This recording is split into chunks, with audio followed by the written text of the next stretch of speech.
వాస్తవానికి క్రిందటిసారి చర్చలలో ట్రంప్ని దెబ్బతీసి Biden success అయ్యారు, బైడెన్ అధికారంలోకి వచ్చారు. అయితే ఈ మధ్యకాలంలో ట్రంప్ ఏమో చక్కగా మాట్లాడగలుగుతున్నాడు, ప్రతిదానికి సమాధానాలు చెప్పగలుగుతున్నాడు, భవిష్యత్ ప్రణాళికలు చెప్పగలుగుతున్నాడు. బైడెన్ వచ్చేటికి తడబడుతున్నాడు.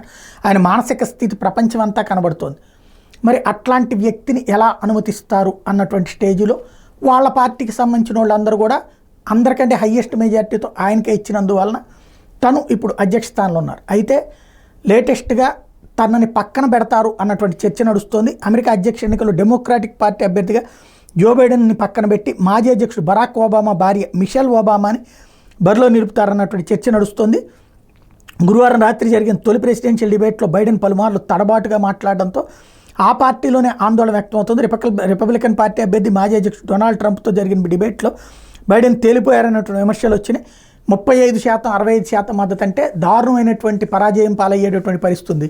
ఈ నేపథ్యంలో అభ్యర్థి మార్పు దిశగా అడుగులు పడుతున్నాయని చెప్తున్నారు.